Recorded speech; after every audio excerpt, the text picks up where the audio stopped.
మనం ఇప్పుడు పామరు నియోజకవర్గంలో ఉన్నాము. ఇక్కడ సిట్టింగ్ ఎమ్మెల్యేగా కైలే అనిల్ కుమార్ ఉన్నారు. సో ఈయనకి 2 రకాల కామెంట్స్ ఇప్పుడు ఉన్నాయి. ఒకటి సుగుణాల రాసి ఇంతకు మించిన మంచోడు ఉండడు, ఇంకొకడు గంజాయి మొక్క. సో ఏంటి జగన్మోహన్ రెడ్డి గారిని ఏం మాయ చేశారు మీరు? సుగుణాలవంతుడు అంటున్నారు మిమ్మల్ని. ఇంతకన్నా మంచి సుగుణాలు ఉన్న వాళ్ళు ఎవరూ లేరని ఆయన పొగుడుతున్నారు మిమ్మల్ని. నమస్కారం అండి. నమస్తే. ఫస్ట్ నేను రాజకీయాల్లోకి వచ్చిందే జగన్మోహన్ రెడ్డి గారితో పాటు కలిసి ఆయన పార్టీ పెట్టిన తర్వాత ఆయన్ని ఫాలో అవుతూ రాజకీయాల్లోకి వచ్చాను. నాకు లీడర్ అంటే చాలా ఇష్టం. లీడర్ ఏం చెప్తే అది చేయటం నాకు అలవాటు. రాజకీయాల్లో లాయల్టీ అనేది మీరు ఎంత ఇంపార్టెంట్ అని కాదు, నాకు మా లీడర్ అంటే ఇష్టం. మా లీడర్ ఏది చేసినా ఐఎమ్ వెరీ హ్యాపీ. ఆయన తీసుకున్నటువంటి నిర్ణయాన్ని నేను ప్రజల దగ్గరికి తీసుకెళ్తాను. ఆయన చెప్పిన కార్యక్రమాలే నేను ప్రజల దగ్గర ఇంప్లిమెంట్ చేస్తాను. ఆయనకి ఏదైతే ఈ సమాజంలో వెనుకబడిన వాళ్ళని ముందుకు తీసుకురావాలి అంటే ఆర్థికంగా, సామాజికంగా ఏ విధంగా ముందుకు తీసుకురావాలని అనుకుంటా ఉన్నారో అది కూడా నాకుంది. నేను కూడా అలాంటి అందరూ జగన్ బాటలోనే నడుస్తున్నారు, అందరూ ఇదే చెప్తారు. కానీ ప్రత్యేకంగా మిమ్మల్ని ఆయన చాలా పొగిడేశారు 2 సార్లు. అంటే అందరూ చెప్పడం అంటే నేను ఎవరి గురించి మాట్లాడతాను? నా గురించి మాట్లాడతాను. నాకు నా స్టైల్ అది, నా పాలసీ అది, నా రాజకీయ ప్రయాణం అది. రాజకీయ ప్రయాణం జగన్మోహన్ రెడ్డి గారితోనే స్టార్ట్ అయింది, మళ్ళీ జగన్మోహన్ రెడ్డి గారితోనే ఎండ్ అవుతుంది తప్ప నాకు ఒకటే జగన్మోహన్ రెడ్డి గారు. ఆ రోజు రాజశేఖర రెడ్డి గారు అంటే నాకు అంత పరిచయం లేదు. ఆ టైంలో నేను చదువుకుంటా ఉన్నాను. ఈరోజు జగన్మోహన్ రెడ్డి గారితో ప్రయాణం, జగన్మోహన్ రెడ్డి గారితో నిజాయితీగా ఉండటం, జగన్మోహన్ రెడ్డి గారికి ఎప్పుడు అబద్ధాలు చెప్పబోవటం, ఇవన్నీ కూడా నేను ఆయనతో ఉన్నాను. మరి ఆయన ఒక స్టూడెంట్ క్లాస్లో ఎప్రిషియేట్ చేయడం అనేది అది వేరే రకంగా తీసుకుంటే అది తీసుకోకూడదు. నేనైతే I'm very happy in my career. I'm very happy నా కెరియర్లో నన్ను భుజం తడితే అది నాకు చాలా సంతోషం. నేను ఆ స్పిరిట్తోనే ఒక ఆక్సిజన్ ఆయన ఒక స్ట్రెంగ్త్ నాకు. ఆ విధంగానే ముందుకెళ్తా ఉన్నా. దానికి ప్రత్యేకంగా మీకు ఎప్పుడు మీ క్లాస్లో మీ టీచర్ ఎప్పుడు మిమ్మల్ని అప్రిషియేట్ చేయలేదా? మీ CEO ఎప్పుడు అప్రిషియేట్ చేయలేదా? బాగా ఇంటర్వ్యూ చేస్తామని చెప్పి అది డెఫినెట్గా కూడా నేను 7 years నుంచి ఆయన నాయకత్వంలో పనిచేస్తున్నాను. డెఫినెట్గా అదే చూసి నన్ను ఆయన చూసిన దాన్ని బట్టి నేను అప్రిషియేట్ చేసి ఉండొచ్చు. ఓకే, గన్నవరంలో మీ మదర్తో మీ రాజకీయ ప్రస్థానం ప్రారంభమైంది. మీ ఫాదర్ కూడా రాజకీయాల్లో ఉన్నట్టున్నారు. సో అది మీకు ఎంతవరకు ఉపయోగపడింది? అక్కడి నుంచి ఇప్పుడు ఇక్కడికి వచ్చారు, 5 సంవత్సరాలు పనిచేశారు. ఎంతవరకు ఉపయోగపడింది అది? యాక్చువల్గా మా కుటుంబ నేపథ్యం ఒక 1 minute చెప్తాను మీకు. మా ఫాదర్ ఫస్ట్ రాజకీయాల్లో ఉండేవాళ్ళు. రాజకీయాలు అంటే మా ఫాదరు ఏదో పదవులకు పోటీ చేయడం లేకపోతే అలాంటి ఉండేవాళ్ళు కాదు. గ్రామ స్థాయిలో ఎవరికన్నా ఆ మండల స్థాయిలో ఏదైనా సమస్యలు వస్తే వాటిని పరిష్కారం చేసే విధానం పెద్ద మనిషిగా ఉండేవాళ్ళు. తర్వాత 2014లో SC లేడీకి రిజర్వ్డ్ అయింది. యాక్చువల్గా మా మదర్ వంటగది దాటి ఎప్పుడు బయటికి రాలేదు. కానీ అప్పుడు నేను నా కెరియర్ రియల్ ఎస్టేట్ చేసి కొంచెం ఏదో కాస్త ఒక్కొక్క మెట్టు ఎక్కుతూ ఉన్నప్పుడు కొంచెం కీర్తి కూడా కావాలనిపిస్తుంది కదా. ఆ ఇదిలో మా మదర్ని దుట్టా రామచంద్ర గారు జెడ్పీటీసీగా నిలబడమని అడిగినప్పుడు నేను యాక్సెప్ట్ చేసి ఒక కుటుంబానికి ఒక గౌరవం తేవాలి అనే ఒక ఆలోచనతో మా మదర్ని జెడ్పీటీసీగా కంటెస్ట్ చేయించాను. అప్పుడు ఆ కాన్స్టిట్యున్సీలో మా మదర్ ఒక్కలే గెలిచారు. ఆ తర్వాత జగన్మోహన్ రెడ్డి గారు మా మదర్ని పాలిటిక్స్లోకి ముందుకు తీసుకెళ్లాలని నేను ప్రయత్నం చేశాను. అప్పుడు జగన్మోహన్ రెడ్డి గారు ఎప్పుడు ఎయిర్పోర్ట్కి వచ్చినా, విజయవాడ వచ్చినా మా మదర్ వెళ్ళి విష్ చేయడం అట్లా చేస్తూ ఉండేవాళ్ళు. ఆ క్రమంలో జగన్మోహన్ రెడ్డి గారు మా మదర్ని మహిళా అధ్యక్షురాలుగా చేశారు కృష్ణా జిల్లాకి. అలా ఒక 2 years గడిచిన తర్వాత ఇక్కడ పామరు శాసనసభ్యురాలు ఉప్పిలేటి కల్పన గారు అనుకోకుండా పార్టీ మారింది. మేము ఎటువంటి ఇన్ఫ్లుయెన్స్ చేయలేదు, మేము అడగలేదు. ఒకరోజు ఎయిర్పోర్ట్లో కనిపిస్తే మా మదర్ని, అమ్మ నువ్వు ఇక్కడ కాదు, పామర్లో ఉప్పిలేటి కల్పన పార్టీ మారింది, నువ్వు అక్కడికి వెళ్ళి ఎమ్మెల్యేగా కంటెస్ట్ చేయమని మా మదర్కి ఆదేశాలు ఇచ్చారు. ఇచ్చిన తర్వాత నేను కూడా హ్యాపీ. నేను ఏదో బిజినెస్ చేసుకుంటూ ఉన్నాను, మా మదర్ చూస్తారు, ఆ పాలిటిక్స్ చేయొచ్చు అంటే మనకు కూడా పాలిటిక్స్ ఇంట్రెస్ట్ ఉంది. జెడ్పీటీసీ అవ్వాలనుకున్నది ఎమ్మెల్యేగా అవకాశం వచ్చినప్పుడు వదిలిపెట్టాం కదా, జాక్పాట్ అనుకోవచ్చు. జాక్పాట్ అని ఎందుకు అనుకోవాలి? సర్వీస్ చేసేటప్పుడు జాక్పాట్ కాదు, సర్వీస్, జనాలకు సేవ చేయడం అనేది ఒక, అది అందరికీ రాదు, అది మనం చేయాలనుకుంటా ఉన్నాం. ఈ అవకాశం సేవలో కూడా అప్రిసియేషన్ ఉంటుంది కదా, అది అన్ని పార్టీల్లో కూడా దక్కట్లేదు చాలా మంది. ఈ అవకాశం వచ్చింది అని చెప్పిన తర్వాత పెద్దలందరూ మళ్ళీ ఆలోచన చేసి, పెద్దిరెడ్డి రామచంద్రారెడ్డి గారు వీళ్ళందరూ, అనిల్ అయితే చేయగలుగుతాడు, ఆవిడ వయసులో పెద్ద ఆవిడ కదా, మళ్ళీ అనిలే చేయాలి కదా అని చెప్పి జగన్మోహన్ రెడ్డి గారిని మళ్ళీ కన్విన్స్ చేశారు. కన్విన్స్ చేసి మళ్ళీ నన్ను కాన్స్టిట్యున్సీ కోఆర్డినేటర్గా ఇచ్చారు. సో ఇప్పుడు కూడా జగన్మోహన్ రెడ్డి గారికి మొన్న కూడా ఇక్కడ చెప్తా ఉన్నారు, కలెక్టర్ గారు గారు ఇది ప్రోగ్రాంలో ఉంటే కలెక్టర్ చెప్తున్నారు, అనిల్ ఎమ్మెల్యే అంటే అమ్మే అని చెప్తాను. అంటే అంత అనుబంధం, బాండింగ్. ఫస్ట్ ఇక్కడికి వచ్చినప్పుడు ఎమ్మెల్యేగా పోటీ చేస్తున్నప్పుడు అంటే ఎలక్షనీరింగ్ చేయటం అనేది చాలా పెద్ద విషయం, చిన్నదేం కాదు. సో ఎలా చేసుకోగలిగారు? ఎవరి సహకారం మీరు ఎక్కువగా తీసుకోగలిగారు? అంటే ఎలక్షన్ హీరింగ్ చేయటం అంటే మా చిన్నప్పటి నుంచి రాజకీయాలు ఫాలో అవుతున్నప్పుడు లీడర్ ఎలా ఉంటాడు, ఒక చిన్న స్థాయి లీడర్ ఎలా ఉంటాడు, కొంచెం పెద్ద స్థాయి లీడర్ ఎలా ఉంటారు, ఇంకొక మండల స్థాయిలో లీడర్ ఎలా ఉంటారు, వీళ్ళ మైండ్ సెట్లన్నీ కూడా నాకు తెలుసు. దాదాపుగా అలానే వచ్చాం కాబట్టి. సో నాకేం పెద్ద కష్టం అనిపించలేదు. ఫస్ట్ ట్రస్ట్, నేను లీడర్ నమ్మాలి, నన్ను లీడర్ రాదు. చిన్నవి జరుగుతూ ఉంటాయి.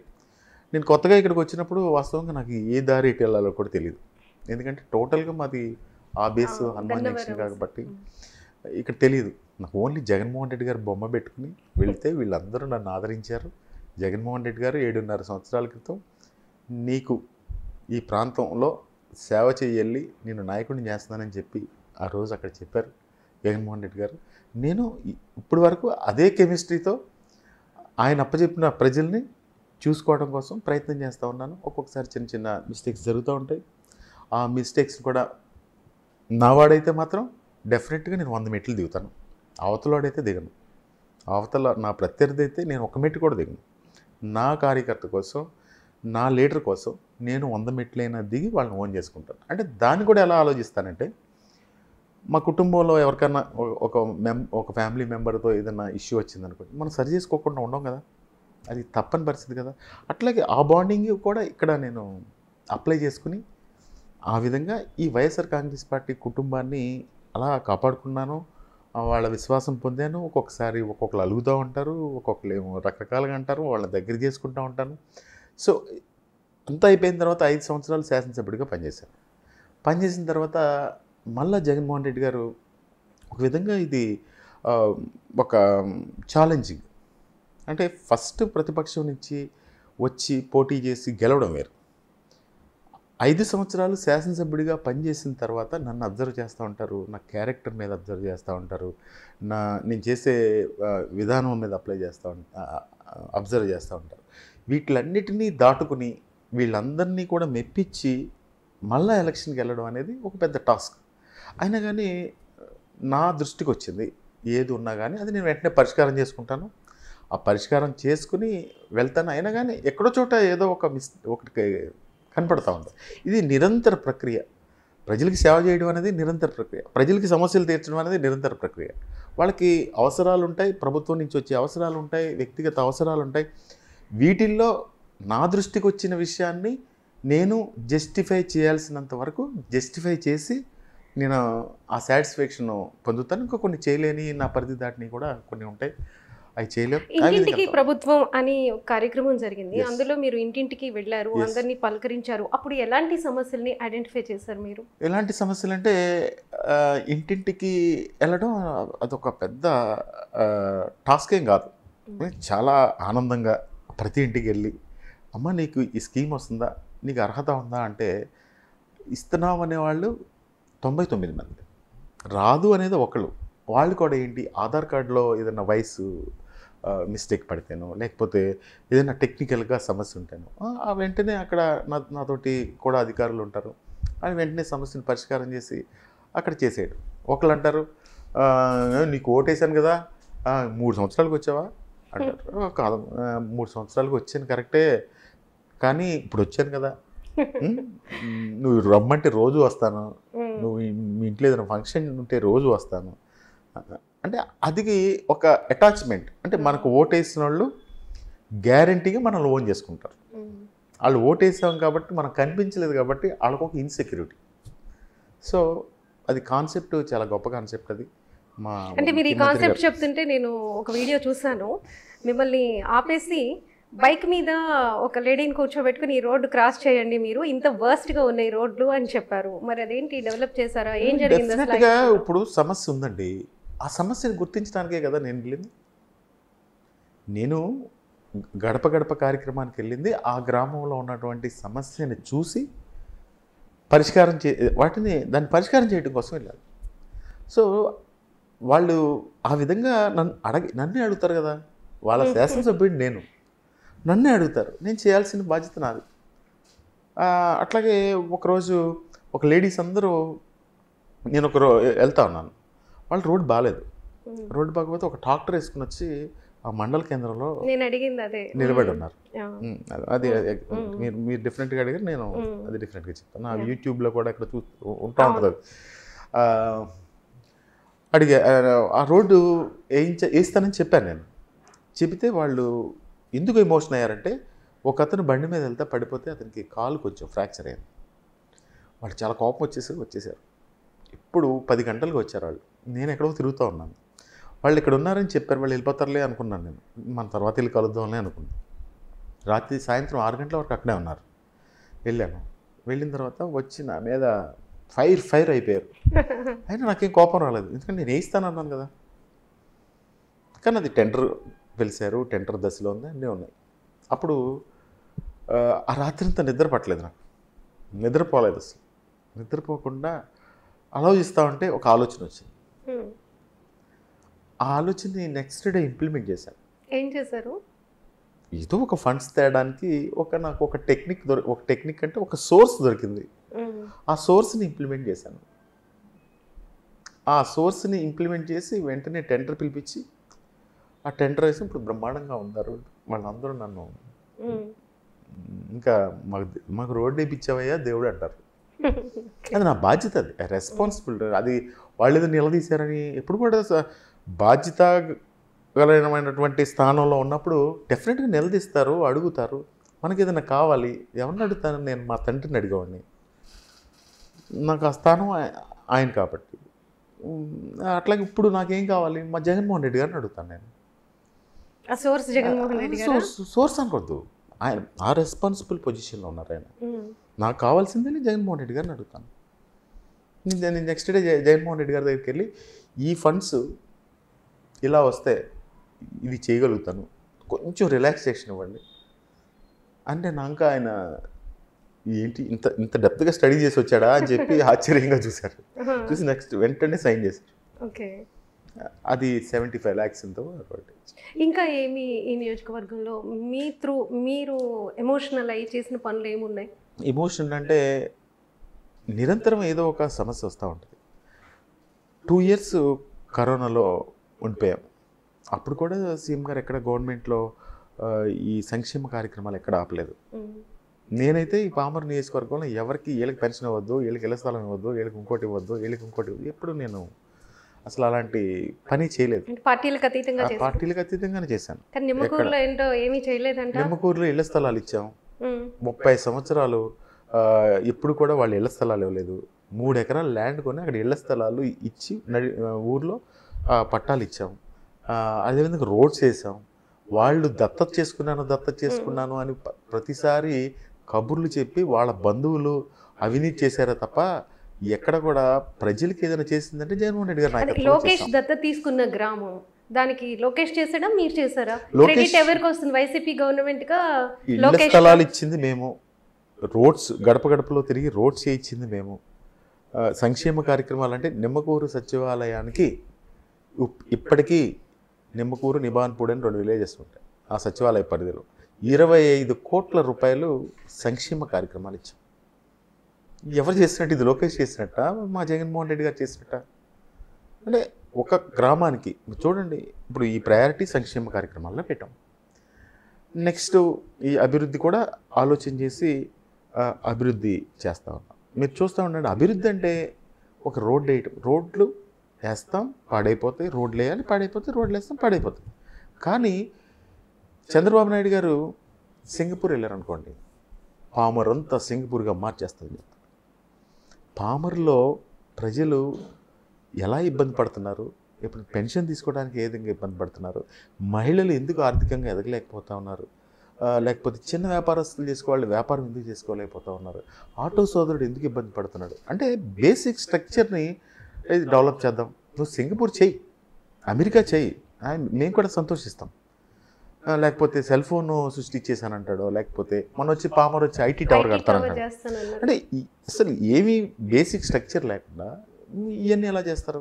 ఇప్పుడు ఈరోజు గ్రామాల్లో ఒక్క నిమిషం, ఈరోజు గ్రామాల్లో ఒక సచివాలయ పరిధిలో తీసుకుంటే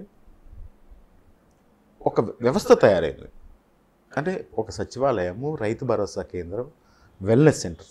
వెల్నెస్ సెంటర్ అంటే ఆ వెల్నెస్ సెంటర్లో ఒక మెడికల్, పారామెడికల్ ఒక రిప్రజెంటేటివ్ మన ఎంప్లాయీ ఉంటారు. అదేవిధంగా ఫ్యామిలీ డాక్టర్ కాన్సెప్ట్, ఆ మండల స్థాయిలో ఒక డాక్టర్ ఉంటాడు. అదంతా కూడా ఒక సిస్టమ్ ఎస్టాబ్లిష్ అయింది గ్రామాల్లో. అట్లాగే రైతు భరోసా కేంద్రం. ఇదివరకు ఒక రైతు ఏదైనా పంట వేసుకోవాలంటే అతనే ఆలోచించి వేసుకునేవాడు. సైంటిఫిక్గా అతనికి సపోర్ట్ లభించేది కాదు. ఈరోజు రైతు భరోసా కేంద్రానికి వెళ్ళినప్పుడు ఏ విత్తనాలు వేయాలి, ఏ ఎరువులు వేయాలి అంటే ఈరోజు అయిపోయిందని నేను అన్నాను. బట్ కొంతవరకు ఇనిషియేట్ చేసి ఇవ్వాలి. రైతులకి మద్దతు ధర విషయంలో ఏ విధంగా ఇవ్వాలా, ఇన్పుట్ సబ్సిడీ ఈ ప్రకృతి వైపరీత్యాలు వచ్చినప్పుడు ఏ విధంగా చేయాలి. మీకు ఎగ్జాంపుల్ చెప్తాను. ఈ తోటవల్లూరు అక్కడ ఉన్నటువంటి లంక గ్రామాల్లో ఒకసారి 57 కోట్లు ఇన్పుట్ సబ్సిడీ వస్తే మా తోటవల్లూరులోనే 27 కోట్లు రైతులకి ఇన్పుట్ సబ్సిడీ వచ్చింది. ఓకే, ఇదంతా కూడా ఈ వ్యవస్థని డెవలప్ చేయబట్టి ఇంత ఈజీగా వాళ్ళని గుర్తించగలుగుతున్నాం, అంత ఇవ్వగలుగుతున్నాం. అట్లాగే హెల్త్ విషయంలో, గ్రామాల్లో ఎడ్యుకేషన్ విషయంలో ప్రతి గ్రామంలో కూడా మేము గడప కూడా తిరిగేవాళ్ళం. నేను కూడా గవర్నమెంట్ స్కూల్లో చదువుకున్నాను, పరిస్థితులు అన్నీ తెలుసు. స్కూల్స్లో ఏముండేయండి, కింద కూర్చొని చదువుకునే పరిస్థితులు. అట్లాగే ఆడపిల్లలకి ఈ టాయిలెట్స్ కూడా ఉండేవి కాదు. మధ్యాహ్న భోజన పథకం అంటే అది ఇది పనికిరాదు, ఎవరో తక్కువ స్థాయి వాళ్ళు తింటారు అనేది స్కూల్స్లో ఒక భావన. ఈరోజు మళ్ళా జూన్ వచ్చిందంటే పిల్లల్ని స్కూల్కి పంపించడం అనేది తల్లిదండ్రులకి ఒక పెద్ద టాస్క్. అది అంటే ఒక స్థాయిలో వాళ్ళైతే పర్వాలేదు, ఏదైనా పని చేసుకునే వాళ్ళు ఉన్నారనుకోండి, వాళ్ళు ఏం చేస్తారు, 10 రోజులు కష్టపడేది ఇంకో 10 రోజులు కష్టపడి స్కూల్కి పంపించాలి.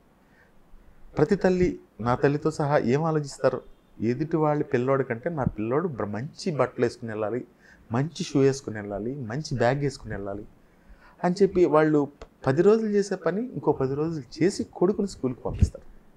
కానీ ఈరోజు ఆ బాధ్యత తీసుకుంటూ ఉన్నారు. మధ్యాహ్న భోజన పథకాన్ని ఒక మెనూ తయారు చేసి దాన్ని స్ట్రెంథెన్ చేశారు. స్కూల్స్ అన్నీ కూడా, క్లాస్ రూమ్స్ అన్నీ కూడా బ్రహ్మాండంగా ఉంటా ఉన్నాయి. ఇంగ్లీష్ మీడియం, నేను కూడా గవర్నమెంట్ స్కూల్లో చదువుకున్నాను. ఎగ్జాంపుల్ ఇది నన్నే ఎగ్జాంపుల్ చూపించు. ఈరోజు మీరు కరెక్ట్గా ఇంగ్లీష్ మాట్లాడితే నేను మాట్లాడలేను, ఏదో మాట్లాడుతూ ఉంటాం. కానీ ఈరోజు 5వ తరగతి 6వ తరగతి చదివే పిల్లలు ఏ విధంగా ఇంగ్లీష్ మాట్లాడుతూ ఉన్నారు చూడండి. ఇదంతా కూడా ఇది ఎక్కడ మనం సింగపూర్ దగ్గరికి వచ్చాం. ఇదంతా బేసిక్ స్ట్రక్చర్ అంతా కూడా నువ్వు అసలు డెవలప్ చేయకుండా నన్ను తీసుకెళ్ళి సింగపూర్ పెడితే నేనేం మాట్లాడతాను, నన్ను తీసుకెళ్ళి సింగపూర్ ఇదంతా సిస్టమ్ తీసుకొస్తే నేనేం చేయగలుగుతాను. బేసిక్ స్ట్రక్చర్ ఇంప్లిమెంట్ చేయాలి. అది ముఖ్యంగా ఎడ్యుకేషన్, హెల్త్. అలాగే ఈ డెవలప్మెంట్ లేదంటా ఉన్నారు కదా. ఈరోజు మహిళలు బ్రహ్మాండంగా ఆర్థికంగా ఎదిగారు. ఇదంతా కూడా బేసిక్ స్ట్రక్చర్ని స్వతంత్ర భారతదేశంలో జగన్మోహన్ రెడ్డి గారు ఒక బేసిక్ స్ట్రక్చర్ తయారు చేస్తా ఉన్నారు. ఈరోజు కూడా నేను ఏం చెప్తానంటే మీ ద్వారా ఈ రాష్ట్ర ప్రజలకి ఇదంతా కూడా 1వ తరగతి చదివే కుర్రాడు ఈరోజు 5వ తరగతికి వచ్చాడు, 5వ తరగతి చదివే కుర్రాడు 10వ తరగతికి వచ్చాడు. ఈ 5 సంవత్సరాలు వాళ్ళ లివింగ్ కానీ వాళ్ళు చదువుకునే పరిస్థితులు కానీ ఏ విధంగా పెరిగినాయి ఒకసారి ఆలోచించేయండి. స్కూల్స్లో ఆ ఫెసిలిటీస్ కానీ ఇదంతా కూడా బేసిక్ స్ట్రక్చర్ తయారు చేసి, మరి అంతకుముందు కూడా ఎన్ని బడ్జెట్స్ ఉండేవి, ఏ రోజు మరి ఈ బడ్జెట్ అంతా ఎక్కడికి వెళ్ళిపోయింది? ఇంతకన్నా గొప్పగా అభివృద్ధి చేశారు, స్కూల్ చేయలేదే. ఈరోజు సచివాలయాలు మళ్ళీ అక్కడ miss అయ్యేవాడిని. సచివాలయము, wellness centre, Rythu Bharosa కేంద్రం. ఈ మొత్తం 3 కలిపి 1,30,00,000 వరకు వర్త్. అంటే ఒక్కొక్క గ్రామానికి రాబోయే తరాల కోసం 30 ఇయర్స్కి 1,30,00,000 సామాజిక ఆస్తులు కూడా ఆ గ్రామానికి చేకూర్చిన ఘనత జగన్మోహన్ రెడ్డి గారు. ఇదివరకు పంచాయతీ ఆఫీస్కి ఫండ్స్ ఇవ్వాలంటే 1,00,000 ఇవ్వాలంటే మీరు ఎక్కడైనా చదువుకుని ఉండి వస్తే మా ఊరు పంచాయతీ ఆఫీస్కి నేను 1,00,000 ఇచ్చానని గొప్పగా చెప్పుకునేవాళ్ళు. స్కూల్స్ కానీ ఈ సచివాలయాలు కానీ వెల్నెస్ సెంటర్స్ కానీ ఇవన్నీ కూడా ఇది అభివృద్ధిలో భాగం కాదా అని చెప్పి నేను అడుగుతాను. ఓకే, రోడ్స్ కూడా వేయాలి, రోడ్స్ కూడా వేసే బాధ్యత మాదే. మేము కూడా వేసాం రోడ్లు. ఆ రోడ్లు వేయకుండా ఏమి లేము. మా కాన్స్టెన్సీలో నేను 100% వేసానని చెప్పను, కానీ నేను 50% రోడ్స్ అన్నీ కూడా R&Bలో నిధులు తీసుకొచ్చి బ్రహ్మాండంగా రోడ్లు వేయించాం.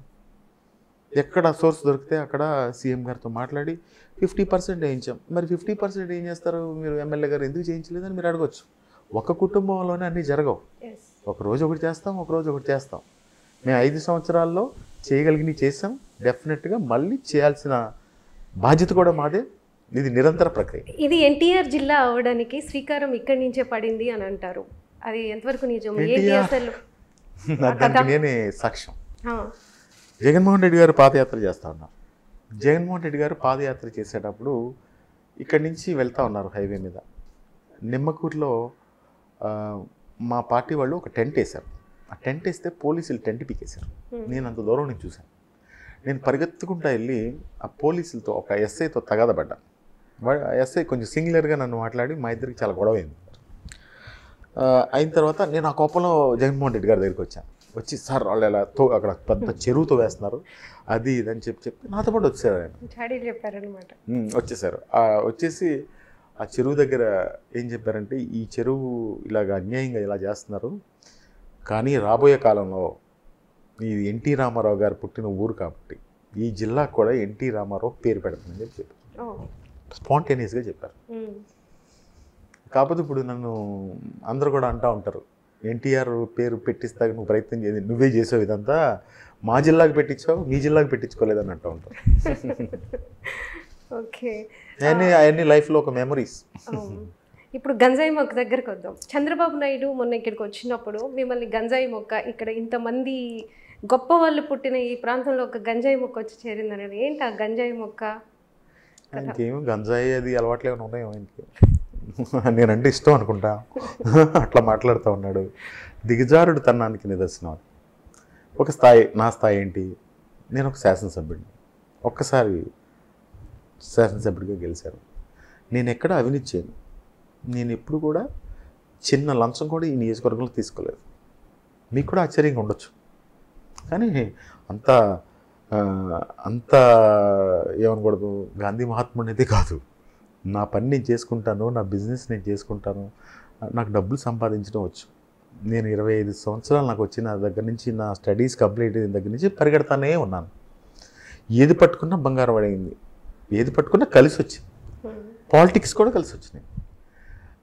ఆ విధంగా వాళ్ళకి అంతుపట్టని విషయాలన్నీ కూడా ఏంటంటే, వీడు ఏంటి మళ్ళీ జగన్మోహన్ రెడ్డి గారు మళ్ళీ 2సారి టికెట్ ఇచ్చారు. అందరూ కూడా పామరు గెలుస్తుంది, ఫస్ట్ సీట్ పామరు అంటున్నారు. ఏంటి అనేదానికి చంద్రబాబు నాయుడు గారికి ఒక ఫ్రస్ట్రేషన్ వచ్చింది. ఫ్రస్ట్రేషన్ వచ్చి ఏం మాట్లాడుతున్నాడో అతనికే తెలియదు. ఆయన ఏంటంటే, ఆయన రాజకీయాల్లోకి ఒక 2 ఎకరాలతో వచ్చాడు. ఆయన ప్రతిదీ అవినీతి చేస్తాడు, ప్రతి దానిలోనూ వెన్నుపోటు ఉంటుంది, ప్రతి దానిలోనూ మోసం ఉంటుంది, ప్రతి రాజకీయంలోనూ మోసం ఉంటుంది, ప్రతి నిర్ణయంలోనూ దానితో మోసము, దగ ఇవన్నీ కూడా కలిపి, వెన్నుపోటు అన్నీ కలిపి ఒక నిర్ణయం తీసుకుంటే చంద్రబాబు. అంటే జనరల్గా నేను ఎప్పుడు ఆయన మీకే వర్తించారు. మీరు అవినీతి పరుడు అన్నారు, ఇసుక తవ్వేస్తున్నారు, గ్రానైట్ పరిశ్రమలు అన్నారు, ఇన్ని దోచుకుంటున్నారంట. ఒక్క నిమిషం, నేను స్టార్ట్ చేసిన తర్వాత మీరు ఎన్జీ ఇవ్వకుండా మొదలుపెట్టారు. వీటిలన్నిటికీ కలిపితే చంద్రబాబు. ఇప్పుడు నేను ఒక ఉద్దేశంతో ఉన్నాను అనుకోండి, మీరు ఆ ఉద్దేశంతోనే నాకు కనపడతారు. అట్లాగే పాలిటిక్స్లో ఉన్న వాళ్ళందరూ, నేను రైల్వే స్టేషన్లో జేబులు కొట్టేసి వచ్చాను, ఆయన ఎవరో అన్నారు కదా, నాదెండ్ల భాస్కర్ రావు గారు చంద్రబాబు నాయుడు జేబులు కొడతాడని. నేను 2 ఎకరాలతో వచ్చాను, వాళ్ళని మోసం చేశాను, వీళ్ళు మోసం చేశాను, ఇట్లా చేశాను. కైలే అనిల్ కుమార్ కూడా అట్లాగే వచ్చాడేమో అనుకుంటున్నాడు అతను. ఒక నీతి నిబద్ధతతో పెరిగి, నేనేమి పెద్ద కుటుంబాల నుంచి ఏం రాలేదు. కింద స్థాయిలో కష్టాలు తెలిసిన మనిషిగా నేను ఏదో ఇళ్ల స్థలాల్లో అవినీతి చేశానని చెప్పాడు. ఇళ్ల స్థలాల్లో అవినీతి చేశానని చెప్పాడు. ఆ ఇళ్ల స్థలాల్లో అవినీతి చేసి నేను ఒకటే అనుకున్నాను. నాకు కూడా చెప్పారు చాలామంది వచ్చి, ఆ ఇళ్ల స్థలాలు కొనేటప్పుడు ఆ రైతులు మాకు తీసుకుంటే మీకు డబ్బులు ఇస్తాం అని వచ్చారు. కానీ ఒక రైతు కుటుంబం నుంచి, ఒక చిన్న కుటుంబం నుంచి వచ్చిన వాళ్ళగా నేనేం ఆలోచించానంటే, మేమేం ఒక్కచోటే అన్ని ల్యాండ్స్ కొనలేదు. 13,000 ఇళ్ల పట్టాలు ఇచ్చాం. ఒక ఊర్లో 4 ఎకరాలు తీసుకుంటాం. మీ గ్రామం ఉందనుకోండి, 4 ఎకరాలు మీ పొలం మేము తీసుకుంటే, ప్రభుత్వం తీసుకుంటే దానికి ఒక 40 లక్షలు వస్తాయి. ఒక 5 లక్షల రూపాయలు దానిలో నేను లంచం తీసుకుంటే, జీవితకాలం ఆయన పిల్లలు, ఆ పిల్లలు గుర్తున్నంతకాలం పలానా కైలే అనిల్ కుమార్ అనే ఎమ్మెల్యే ఉండేవాడు, మాకు పొలం ఉండేది, ఆ పొలంలో ప్రభుత్వం 40 లక్షలు ఇస్తే 5 లక్షలు లంచం తీసుకున్నాడు అని చెప్పి ఒక 30 సంవత్సరాలు చెప్పుకుంటారు. నాకు ఆ చెడ్డ పేరు అవసరం లేదు. మీకు కూడా నేను చెప్తున్నా, ప్రతి ఊర్లో ఇళ్ల స్థలాలు తీసుకున్నారు కదా, ఊరికే మీరు వెళ్తా ఒక కాలనీ చూడండి, బ్రహ్మాండంగా డెవలప్ అయిన కాలనీలు ఉన్నాయి. మీరు అక్కడికి వెళ్ళండి, మీరు ఇన్వెస్టిగేట్ చేయండి. అక్కడికి వెళ్ళి ఈ పొలం ఎవరిదో అడగండి, ఆ రైతు దగ్గరికి వెళ్ళండి. మీకు ప్రభుత్వం నుంచి డబ్బులు ఎలా వచ్చినాయి, ఎంత వచ్చినాయి అడగండి. మీరు కొన్ని నేను ఎవరన్నా పర్టికులర్గా చెబితే పోనీ వాళ్ళు ప్రిపేర్ చేశాను అనుకోవచ్చు. మీరు ర్యాండమ్గా వెళ్ళండి, 106 ఊర్లు ఉన్నాయి, కనీసం 75 ఊర్లో ఇళ్ల స్థలాలు ఇచ్చాం. మీరు ఒక్క చోటకి వెళ్ళి మీరు నిరూపించగలిగితే, నేను 25వ తారీఖు నామినేషన్ వేద్దాం అనుకుంటున్నాను. ఆ నామినేషన్ కూడా వేయను. జగన్మోహన్ రెడ్డి గారి దగ్గరికి వెళ్ళి, సార్ నేను తప్పు చేశాను, ఈ విధంగా నన్ను నిరూపించారు వాళ్ళు అని చెప్పేసి రాజకీయాల నుంచి తప్పుకుంటాను. సో ఈ ఎలక్షన్స్కి ఎందుకు అసలు మీకు ఓట్ వేయాలి ఇక్కడ ప్రజలు? ఇంకొకటి, లాస్ట్ టైం మీది హైయెస్ట్ మెజారిటీ ఈ జిల్లాలో వచ్చేసి, సో ఈసారి ఎంత మెజారిటీ వస్తుంది అనుకుంటున్నారు? డెఫినెట్గా గతంలో కన్నా ఎక్కువ మెజారిటీతో ఈ ప్రజలు ఆశీర్వదిస్తారని చెప్పి నేను నమ్ముతా ఉన్నాను. ఎందుకంటే నేను ఓ పాజిటివ్ అప్రోచ్తో ప్రజల యొక్క కష్టాలు కానీ ఏదైనా ఇబ్బందులు వచ్చినప్పుడు నేను నిలబడ్డాను అని అనుకుంటున్నాను. అవతల వాళ్ళు భావించాలి కదా. డెఫినెట్గా నా దగ్గర ఏదైనా తప్పులు ఉంటాయి. నేను ఇప్పుడు ప్రచారానికి వెళ్ళినప్పుడు కూడా నా దగ్గర నన్ను ఏమడుగుతారంటే, అది నాకు దేవుడిచ్చిన ఇది అనుకోవాలేమో, నువ్వు నన్ను పట్టించుకోలేదు, నువ్వు నా అంక చూడలేదు, నేను పిలుస్తుంటే నువ్వు పలకలేదు, ఏ తప్ప మా వాళ్ళు ఏమి కోరికలు కోరు. ఎందుకు పిలవట్లేదు, ఎందుకు పట్టించుకోవట్లేదు, ఎందుకు చూడట్లేదు? నేను మనిషిని కదండి, నేను మనిషిని కదా. ఒకరితో మాట్లాడుతున్నప్పుడు ఇంకొకరితో అంటే మీకు ఊరికి జస్ట్ ఉదాహరణ చెప్తా ఉన్నా. నాకు అంతమంది ఓట్లేశారు కదా, వాళ్ళందరూ కూడా నన్ను ఓన్ చేసుకుంటారు కదా. ఇప్పుడు నేను ఒకటే చెప్తున్నా, అవన్నీ మనసులో పెట్టుకోవద్దు, నా దగ్గర ఏమైనా మిస్టేక్స్ ఉంటే నేను సరి చేసుకుంటాను అని చెప్పి నేను వెళ్తా ఉన్నాను. డెఫినెట్గా అంతకన్నా ఎక్కువ మెజారిటీ నాకు ఇస్తారని చెప్పి పామర్రు. ఇది రిజర్వ్డ్ నియోజకవర్గం. సో ఇక్కడ అంటే జగన్మోహన్ రెడ్డి వచ్చేసి ఎస్సీలకి అన్యాయం చేశాడు. దాదాపు 28 పథకాలు ఏదైతే టీడీపీ ప్రభుత్వంలో ప్రవేశపెట్టారో వాటన్నిటినీ కూడా ఆయన తీసేశాడు. వీళ్ళని ఓన్లీ ఎలక్షన్స్కి ఓట్లు పావులుగా మాత్రమే ఆయన వాడుకుంటున్నారు అని కామెంట్స్ ఉన్నాయి. దీని మీద మీరేమంటారు? అంటే ఏదన్నా ఎస్సీలకి చేయాలని మనసు కానీ, ఎస్సీ క్యాస్ట్ని ఎస్టాబ్లిష్ చేయాలి, వాళ్ళైతే ఆ రోజు డాక్టర్ బిఆర్ అంబేద్కర్ గారు ఏదైతే ఆలోచన చేశారో వాళ్ళని ముందుకు తీసుకురావాలి అనే ఆలోచన ఏదైతే చేశారో దానికి అనుగుణంగా ఈరోజు జగన్మోహన్ రెడ్డి గారు అడుగులేస్తూ ఉన్నారు. ఈరోజు విజయవాడలో అంబేద్కర్ స్టాచ్యూ దగ్గర నుంచి ఈరోజు చేయుత కానీ, అమ్మఒడి కానీ, ఆసరా కానీ, ఇవన్నీ కూడా ఈ స్కీమ్స్ అన్నీ కూడా ఒక్కసారి వాళ్ళు టైంలో ఎస్సీ కార్పొరేషన్ ద్వారా నిధులు ఇచ్చానంటున్నారు. 10 మందికి ఇచ్చేవాళ్ళు, ఒక నియోజకవర్గం ఉంటే ఎమ్మెల్యేకి తెలిసిన వాళ్ళు ఎవరికో ఒక లోన్ ఇచ్చేవాళ్ళు, లేదంటే ఒక ఇన్నోవా కార్ ఇచ్చేవాళ్ళు. అంటే దాంతోనే ఎస్సీస్కి ఏదో అయిపోతుందని అనుకోవద్దు. అందరికీ ఈరోజు సమానంగా ఎంత పర్సంటేజ్లో అందుతున్నాయో ఒకసారి చూసుకుంటే మనకు కూడా అందులో అర్థమవుతుంది. ఏదో ఒక 10 మందికి ఇచ్చేసి మిగతా వాళ్ళందరూ గ్రామాల్లో పనులు చేసుకుంటే వాళ్ళ జీవన ప్రమాణాలు ఎలా పెరుగుతాయి? మీరంతా కూడా ఒక్కసారి ఆ క్యాలిక్యులేషన్ తీసుకుంటే ఎస్సీ కార్పొరేషన్ ద్వారా ఈ స్కీమ్స్ అన్నీ కూడా ఎంత ఇంప్లిమెంట్ అవుతాం. ఇవన్నీ తెలుసు. వాళ్ళు మాట్లాడే మాటలు ఏదో ఒకటి మాట్లాడాలి. ఎస్సీలు ఎవరు పుడతారని చెప్పి చంద్రబాబు నాయుడు గారు అన్నారు. వాళ్ళ ఎమ్మెల్యేలు ఎస్సీలు శుభ్రంగా ఉండరని చెప్పారు. ఒక ఆయన వారి మీకెందుకు రాజకీయాలని ఒక ఆయన అన్నాడు. వాళ్ళకి జగన్మోహన్ రెడ్డి గారికి పోలిక ఏంటండి ఎస్సీల విషయంలో? అసలు అది కంపారిజనే ఉండదు. మీ రాజకీయ గురువు పార్థసారథి పార్టీ వదిలి వెళ్ళిపోయారు, టీడీపీకి వెళ్ళిపోయారు. ఆయనతో పాటు మీరు నడవలేదు. అఫ్కోర్స్ ఇంతకుముందు చెప్పారు మీరు జగన్మోహన్ రెడ్డి వెంటే ఉంటానని. బట్ మీకేమనిపించింది? అంటే రాజకీయాల్లో అప్పుడు ఆయన జిల్లా అధ్యక్షుడిగా ఉన్నాడు. అప్పటికి ఆయనకి నాకు మంచి సంబంధాలు ఉన్నాయి. అప్పుడు ఏ కమ్యూనికేషన్ చేయాలన్నా వెళ్ళి జగన్మోహన్ రెడ్డి గారితో ఆయనే చెప్పేవాడు. ఇప్పుడు మా మదర్ని పెట్టారు. మా మదర్ని పెట్టిన తర్వాత పార్థసారథి గారు, తలసిల రఘురామ్ గారు, పెద్దిరెడ్డి రామచంద్రారెడ్డి వీళ్ళందరూ కూర్చుని అనిల్ ఉంటే బాగుంటుంది అని ఒక ఆలోచన చేశారు. అనిల్ ఉంటే బాగుంటుందని ఒక ఆలోచన చేశారు. దాని మీద క్లోజ్గా ఉండేవాళ్ళం. నా పక్క కాన్స్టిట్యున్సీ. ఆయన అంతకుముందు ఈ ప్రాంతంలో శాసనసభ్యుడిగా పనిచేశారు. అట్లాగే వాళ్ళ నేటివ్ ప్లేస్ కూడా ఇక్కడ. మా ఇద్దరికి గౌరవప్రదమైన సంబంధాలు ఉండేవి. ఆయన వెళ్ళిపోయే వరకు కూడా, పార్టీలో నుంచి వెళ్ళే వరకు కూడా నేను ఆయన్ని ఇక్కడ కొనసాగించడం కోసం ప్రయత్నం చేశాను. నేను కూడా పెట్టుకుని జగన్మోహన్ రెడ్డి గారి దగ్గర తీసుకెళ్ళాను. అక్కడ ఏం జరిగిందో అంతా నాకు తెలుసు. ఆయన పార్టీ మారాడు. నేను పార్టీ మారేటప్పుడు ఒకటే విషయం చెప్పాను. ఆయన నన్ను పార్టీ మారి రమ్మని నాకు చెప్పలేదు, నన్ను అడగలేదు అసలు ఆయన. కానీ సీఎం జగన్మోహన్ రెడ్డి గారిని కలిసి వచ్చిన తర్వాత, సార్ మిమ్మల్ని చూస్తూ ఉంటే మీరు సాటిస్ఫై అయినట్టు నాకు కనిపించట్లేదు, మీరు తెలుగుదేశం పార్టీలోకి వెళ్ళిపోతారేమో, ఇంకా ఇదే లాస్ట్ టైం నేను మిమ్మల్ని కలవడం, ఇదే లాస్ట్ టైము మీరు నా ప్రయాణంలో మీరు నేను కలిసి ప్రయాణం చేశాం. మీతో కంపారిజన్ చేసుకునే అంత రిలేషన్ కాదు, కానీ నాకు మాత్రం మీరు హెల్ప్ చేశారు. దానికి ఎప్పుడు కూడా నేను గుర్తుపెట్టుకుని ఉంటాను. బట్ ఇక రేపటి నుంచి మనం మాట్లాడుకోలేమేమో, రేపటి నుంచి కలవలేమేమో, బహుశా రాజకీయంగా కూడా మళ్ళీ నేను కూడా మీ గురించి కూడా మాట్లాడాల్సిన పరిస్థితులు వస్తాయేమో. ఇంకా అవన్నీ మనసులో పెట్టుకోవద్దు సార్. ఇంకా మీకు నాకు ఈ ప్రయాణం మరి రాజకీయంగా అయితే మనం ఈరోజు ముగిసినట్టేనని చెప్పేసి దండం పెట్టి వచ్చేసారు. ఏమన్నారు? అని ఏమనలేదు, నువ్వు ఎక్కడున్నా బాగుండాలని కోరుకుంటానని చెప్పి.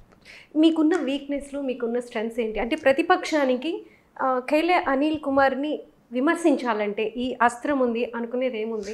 అంటే ఒకటి ఫస్ట్ బేసిక్గా ఏంటంటే, నేను మనిషిని కాబట్టి బాగా పొగిడారు అనుకోండి, ఆనందంగా వెళ్ళిపోతాం.